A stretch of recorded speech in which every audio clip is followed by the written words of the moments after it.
बस्ती वालों, मुझ पर ये जुल्म ना करो। मैं एक सांप से निकाह नहीं कर सकती। कबूल है, कबूल है, कबूल है।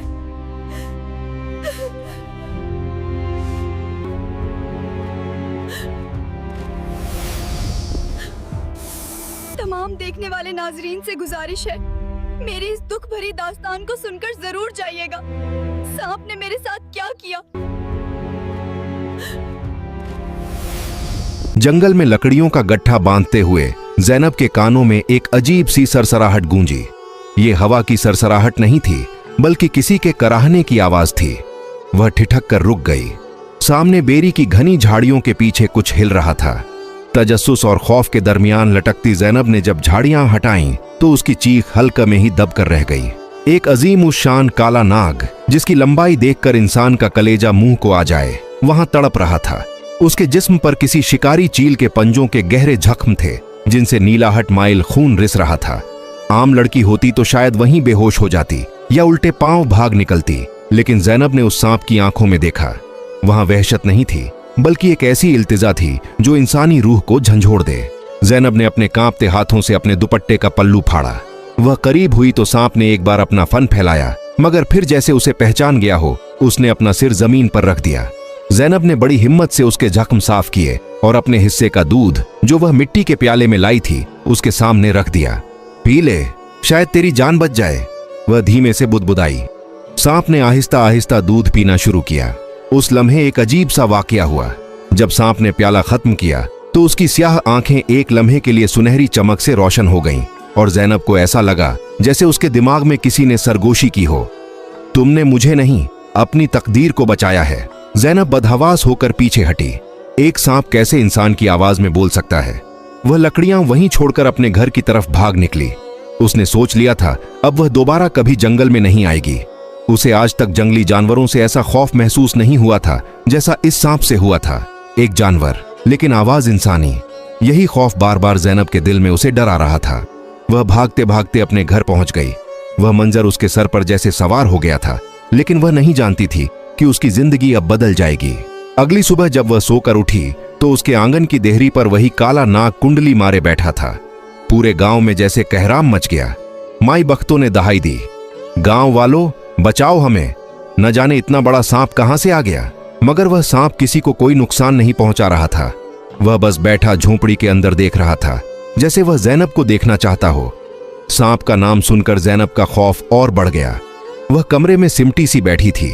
ये कोई आम जानवर नहीं, ये तो मौत का साया है। लोग लाठियां लेकर आए, कुल्हाड़ियां चमकाई गईं, लेकिन जैसे ही कोई उस सांप के करीब जाता, आसमान पर काली घटाएं छा जाती और जमीन लरजने लगती।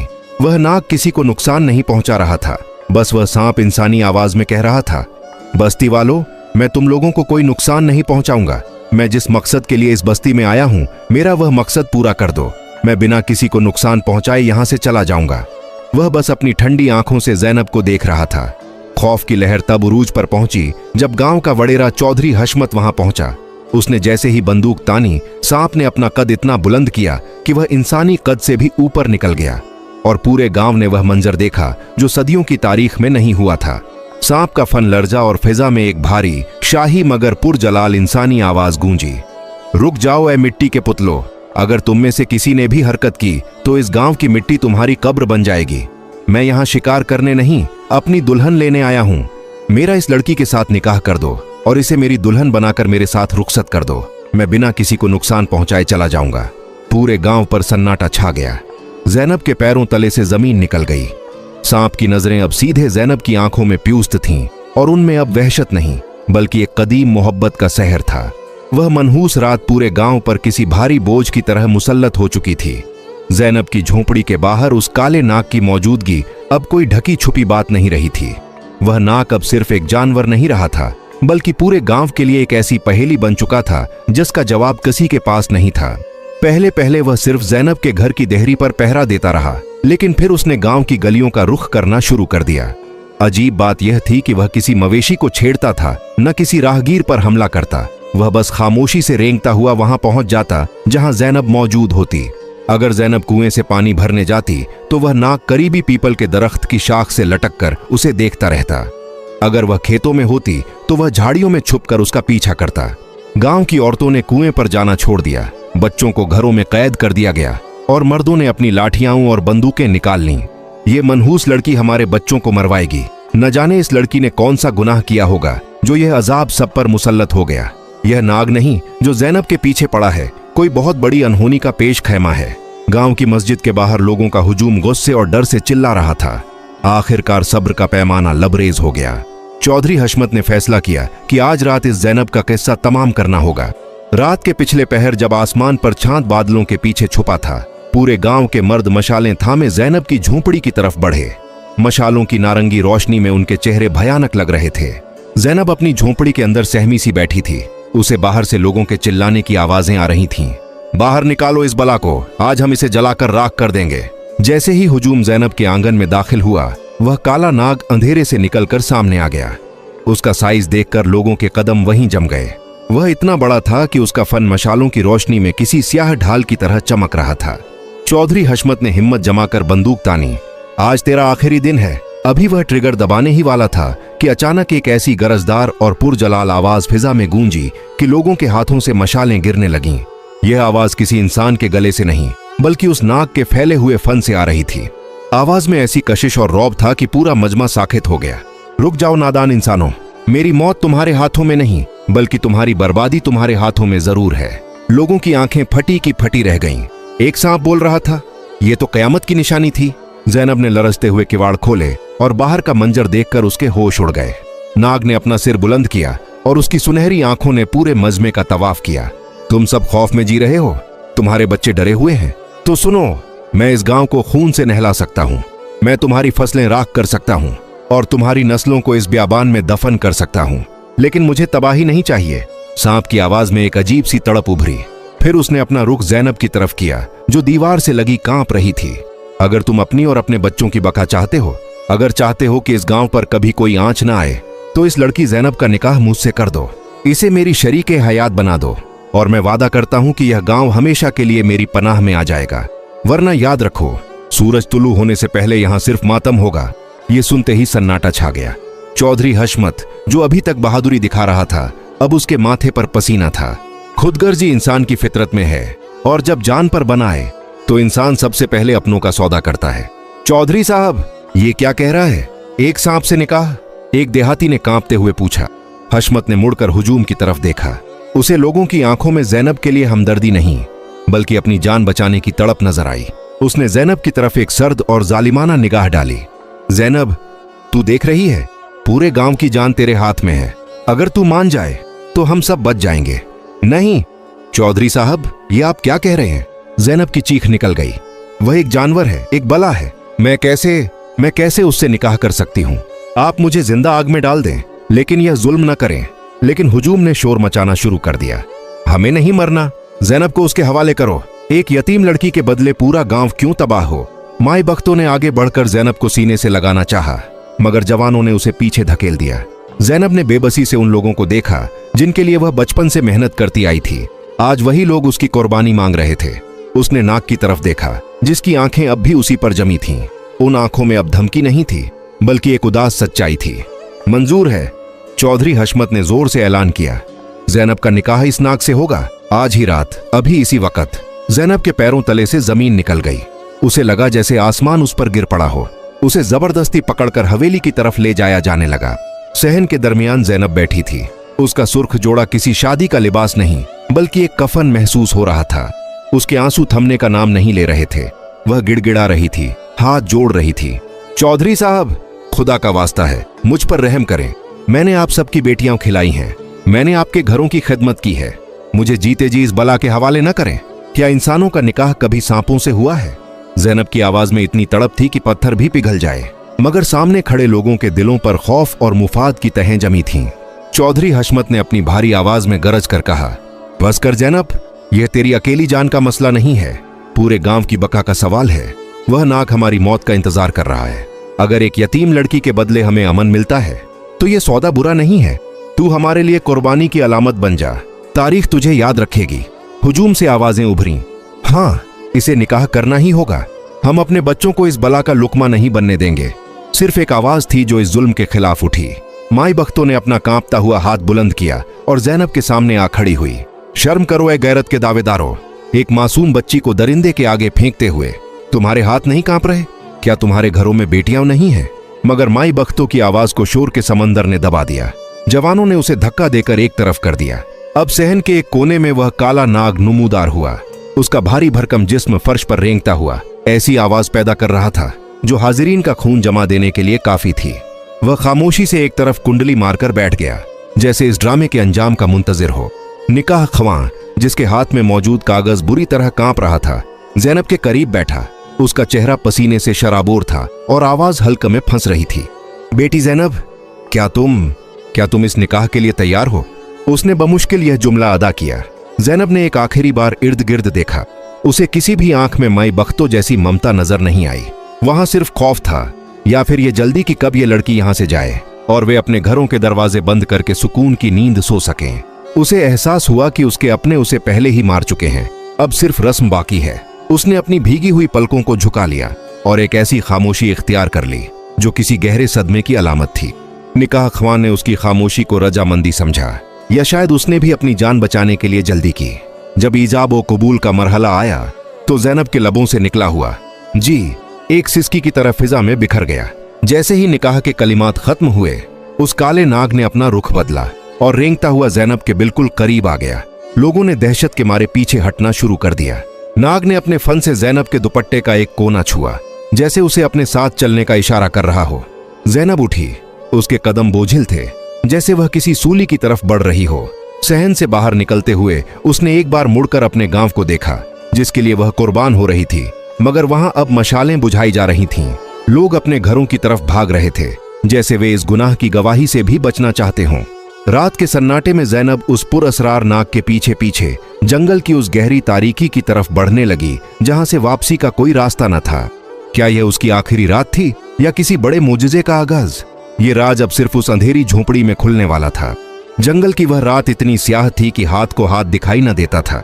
सूखे पत्तों पर जैनब के पांव की आहट और उसके पीछे रेंगते हुए भारी भरकम नाग की सरसराहट मिलकर एक ऐसा खौफनाक आहंग पैदा कर रही थी जो किसी कमजोर दिल इंसान की जान निकालने के लिए काफी था।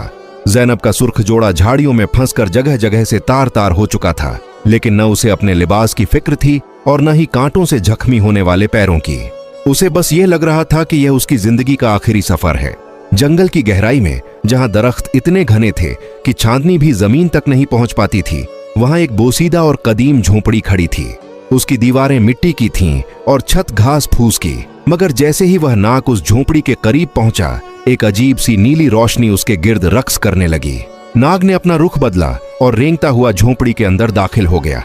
जैनब के कदम जैसे जमीन ने जकड़ लिए थे। मौत सामने खड़ी थी, मगर पीछे पलटने का रास्ता भी न था, क्योंकि गांव वाले तो उसे पहले ही जीते जी दफन कर चुके थे। उसने एक लंबी सांस ली, अपनी आंखें बंद की और अल्लाह का नाम लेकर उस अंधेरी कोठरी में कदम रख दिया। जैसे ही उसका पहला कदम झोंपड़ी के अंदर पड़ा, एक करिश्मा हुआ। बाहर की सड़ांत और जंगली बू अचानक गायब हो गई और फिजा ऊद, चंदन और चमेली की मशहूर कुन खुशबुओं से महक उठी। जैनब ने डरते डरते अपनी आंखें खोलीं तो वह हैरत से गूंगी रह गई। जो बाहर से एक टूटी फूटी झोंपड़ी नजर आ रही थी, अंदर से किसी शाही महल के कमरे की तरह सजी हुई थी। रेशमी पर्दे, मिट्टी के चिरागों की धीमी रोशनी और फर्श पर बिछे नफीस कालीन किसी ख्वाब का मंजर पेश कर रहे थे। लेकिन सबसे बड़ा झटका अभी बाकी था। जैनब की नजर उस कोने पर पड़ी जहां वह काला नाग मौजूद था। वहां अब वह खौफनाक बला नहीं थी, बल्कि रोशनी का एक हाला सा बन रहा था। ज्यों-ज्यों वह रोशनी मध्यम हुई, वहां एक निहायत वजीह, दराज कद और शाही जाहो जलाल वाला नौजवान खड़ा नजर आया। उसके लिबास पर सोने का काम था और आंखों में वही सुनहरी चमक थी जो उस नाग की आंखों में थी। जैनब के हल्के से एक अधूरी चीख निकली और वह पीछे हटते हुए दीवार से जा लगी। तुम कौन हो? वह बला कहां गई? उसकी आवाज लरज रही थी। नौजवान ने बड़े इत्मीनान और नरमी से अपना हाथ आगे बढ़ाया। डरो मत जैनब, मैं वही हूं जिसे तुमने जख्मों की हालत में दूध पिलाया था और जिसके लिए तुमने आज अपनी जान का सौदा किया। जैनब की आंखें फटी की फटी रह गईं। ये कैसे मुमकिन है? मैंने तो एक सांप से निकाह किया है। नौजवान के चेहरे पर एक उदास सी मुस्कुराहट उभरी। मेरा नाम शाह मीर है। मैं उस सरहद के पार वाली रियासत का वारिस हूँ। जिसे तुमने एक जानवर समझा, वह दरअसल एक कैद थी, एक काला जादू जो मेरे सगे चाचा ने मुझ पर करवाया था ताकि वह तख्त ओ ताज पर कब्जा कर सके। शाह मीर ने झोंपड़ी के बीच रखी एक कुर्सी पर बैठते हुए अपनी दास्तान सुनाई। मेरे चाचा ने एक काले जादूगर के जरिए मुझे इस रूप में बदलकर जंगलों में भटकने के लिए छोड़ दिया था। जादू की शर्त यह थी कि मैं सिर्फ उसी सूरत में इंसान बन सकता हूँ जब कोई ऐसी लड़की जिसके दिल में जर्रा भर भी मैल न हो मेरे इस भयानक रूप को देखकर मुझ पर तरस खाए, मुझे जिंदगी दे और फिर दुनिया के सामने मुझे अपना शौहर तस्लीम करे। उसने ज़ैनब की तरफ देखा जिसके चेहरे पर अब खौफ की जगह हैरत और हमदर्दी के जज्बात उभर रहे थे। ज़ैनब, जादूगर का ख्याल था कि दुनिया में ऐसी कोई लड़की नहीं होगी जो एक नाक से निकाह करे। उसने सोचा था कि मैं अबद तक इसी रूप में तड़पता रहूंगा, लेकिन तुमने साबित कर दिया कि इंसान का जौहर उसकी शक्ल में नहीं, उसके ज़र्फ में होता है। तुम्हारे इस निकाह के फैसले ने जादू की आखिरी जंजीर तोड़ दी है। ज़ैनब को ऐसा लगा जैसे उसके कंधों से एक बहुत बड़ा बोझ उतर गया हो। वह जिस मौत से डर रही थी वह तो दरअसल एक नई जिंदगी का आगाज था। उसने शाह मीर के चेहरे को देखा जहां अब एक फातेहाना चमक थी। तो क्या अब आप आजाद हैं? ज़ैनब ने धीरे से पूछा। शाह मीर उठा और उसके करीब आकर खड़ा हो गया। हाँ ज़ैनब, मैं आजाद हूं, लेकिन मेरा बदला अभी बाकी है। वह गांव वाले जिन्होंने तुम्हें एक जानवर के आगे फेंक दिया, उन्हें यह बताना जरूरी है कि जिस लड़की को उन्होंने बेसहारा समझकर कुर्बान किया वह आज एक रियासत की मल्लिका बन चुकी है। ज़ैनब की आंखों में एक नया अज़म जागा। उसे माई बख्तों की ममता याद आई और चौधरी हशमत की वह संगदिली भी। अब ज़ैनब एक मजलूम लड़की नहीं थी, बल्कि एक शहजादे की शरीक हयात थी। अब वापसी का सफर शुरू होना था, मगर यह सफर जिल्लत का नहीं बल्कि इज्जत और इंतकाम का सफर था। शाह मीर ने ज़ैनब का हाथ थामा। कल जब सूरज तुलू होगा तो इस गांव की मिट्टी एक नया मंजर देखेगी।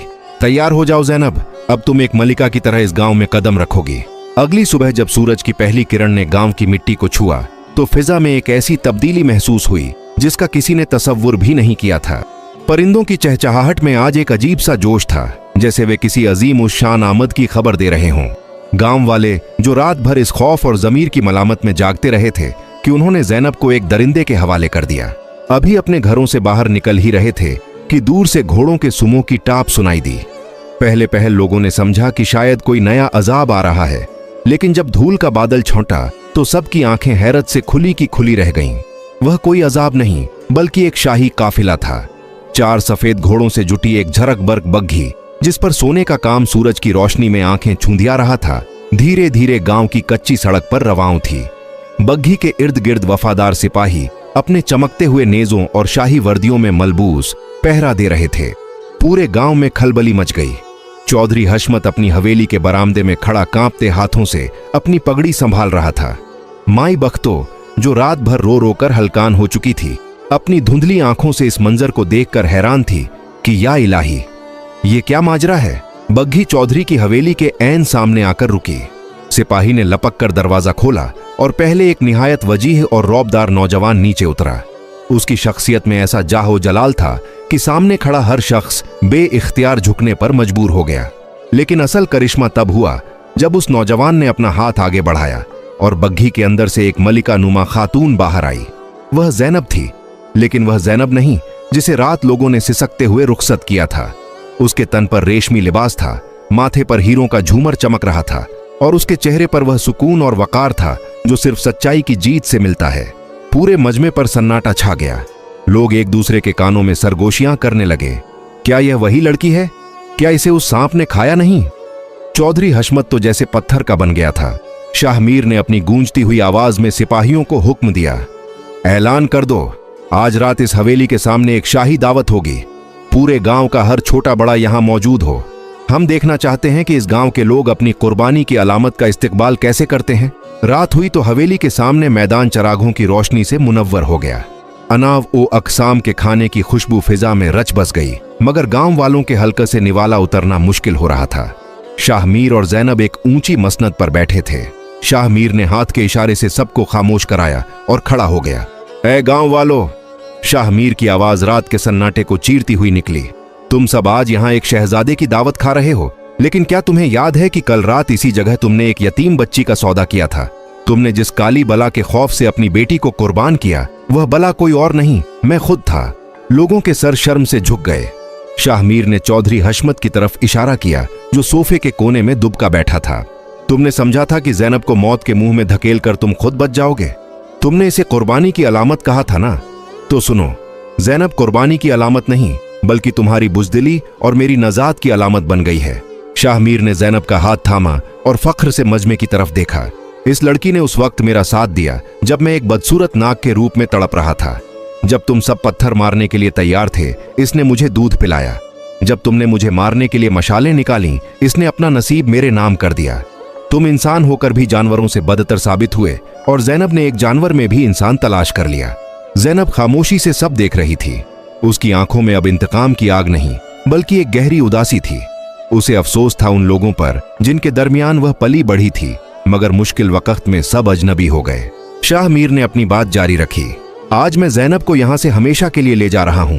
वह अब उस रियासत की मलिका है जहां रहम और इंसाफ का राज है।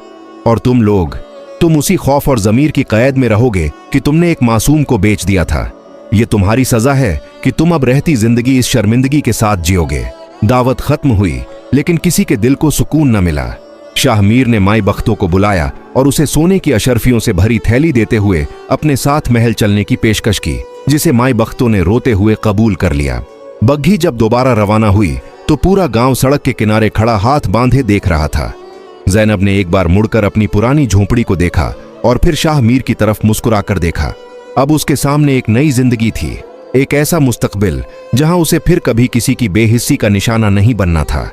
पीछे गांव की फिजाओं में सिर्फ पछतावे की खामोशी रह गई थी, जो बरसों तक उन लोगों का पीछा करने वाली थी। शाह मीर ने अपनी सल्तनत को संभाला और अपने चाचा को कैद खाने में डाल दिया। कहानी कैसी लगी कमेंट सेक्शन में जरूर बताइएगा। अगर हमारे चैनल को अभी तक सब्सक्राइब नहीं किया तो बराह ए मेहरबानी सब्सक्राइब कर लें। अगली वीडियो तक फी अमान अल्लाह।